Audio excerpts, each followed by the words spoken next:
Hello friends, welcome to my channel. इस video में आज हम सुनेंगे मौनी अमावस्या व्रत कथा। प्राचीन काल में एक ब्राह्मण परिवार कांचीपुरम में रहता था। पति पत्नी दोनों ही धर्मात्मा थे और धर्म पूर्वक अपनी गृहस्थी चलाते थे। इनका नाम देवशामी था और इनकी पत्नी का नाम धनवती था।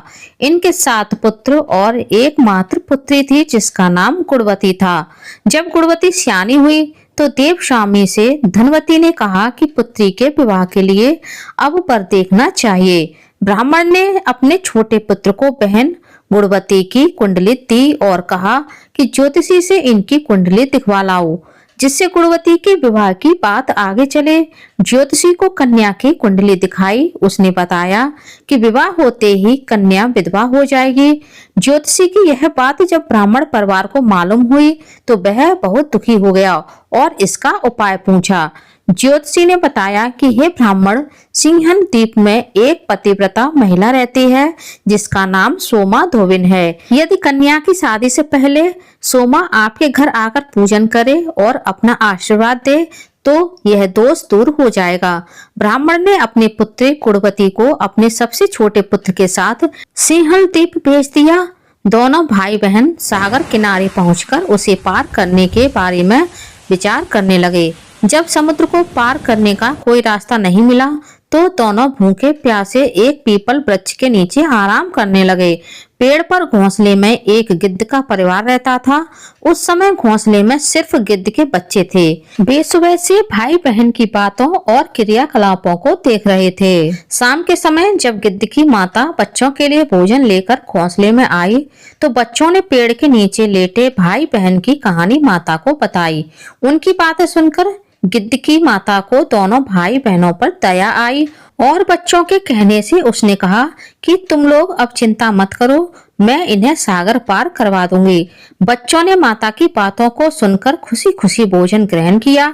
गिद्ध की माता बच्चों को भोजन करवाकर दोनों भाई बहनों के पास आई और बोली कि मैंने आपकी समस्याओं को जान लिया है, आप चिंता मत कीजिए, आपकी समस्या का निदान मैं कर दूंगी और आपको सोमा धोबिन के पास पहुंचा दूंगी। गिद्ध की बातों को सुनकर दोनों भाई बहनों का मन आनंदित हो गया और उन्होंने वन में मौजूद कंद मूल को खाकर रात काट ली। सुबह होते ही गिद्ध ने दोनों भाई बहनों को समुद्र पार करवा दिया और सिंहल द्वीप में सोमा धोबिन के घर के पास पहुंचा दिया।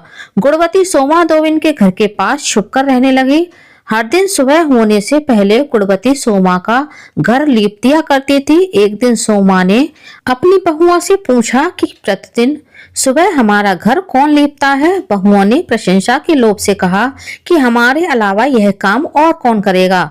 लेकिन सोमा को बहुओं की बातों पर भरोसा नहीं हुआ और वह यह जानने के लिए पूरी रात जागती रही कि कौन है जो हर दिन सूर्योदय से पहले घर लीप जाता है। सोमा ने देखा कि एक कन्या उनके आंगन में आई और आंगन लीपने लगी। सोमा गुणवती के पास आई और उससे पूछने लगी कि तुम कौन हो और क्यों हर सुबह मेरे आंगन को लीप कर चली जाती हो। गुणवती ने तब अपना सारा हाथ सोमा से कह डाला। गुणवती की बातों को सुनकर सोमा ने कहा कि तुम्हारे सुहाग के लिए मैं तुम्हारे साथ चलूंगी। सोमा ने ब्राह्मण के घर आकर पूजा की, लेकिन विधि का विधान कौन टाल सकता है। गुणवती का विवाह होते ही उसके पति की मृत्यु हो गई। तब सोमा ने अपने सभी पुण्य गुणवती को दान कर दिए। सोमा के पुण्य से गुणवती का पति जीवित हो गया, लेकिन पुण्यों की कमी से सोमा के पति और बेटे की मृत्यु हो गई। लेकिन सोमा ने अपना घर छोड़ने से पहले बहुओं से कह दिया था कि मेरे लौटने से पहले अगर मेरे पति और बेटों को कुछ होता है तो उनके शरीर को संभाल कर रखना।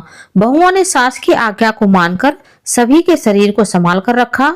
उधर सोमा ने सिंहल द्वीप लौटते हुए रास्ते में पीपल के वृक्ष की छाया में विष्णु जी की पूजा कर 108 बार पीपल की परिक्रमा की। इसके पुण्य के प्रभाव से सोमा के घर लौटते ही उसके पति और बेटे फिर से जीवित हो गए। बोली सोमा धोबिन की जय। जय माता दी। फ्रेंड्स, आप लोगों को मेरा ये वीडियो कैसा लगा कमेंट्स करके जरूर बताइएगा और यदि आप मेरे चैनल पर पहली बार आए हैं तो प्लीज चैनल को सब्सक्राइब कर लीजिए, वीडियो को ज्यादा से ज्यादा लाइक कीजिए, शेयर कीजिए, साथ ही बेल आइकन को प्रेस कर दीजिए ताकि हमारे आने वाली सारी लेटेस्ट वीडियो की नोटिफिकेशन आप लोगों को टाइम से मिल सके। कमेंट्स बॉक्स में जय माता दी अवश्य लिखिएगा। धन्यवाद फ्रेंड्स।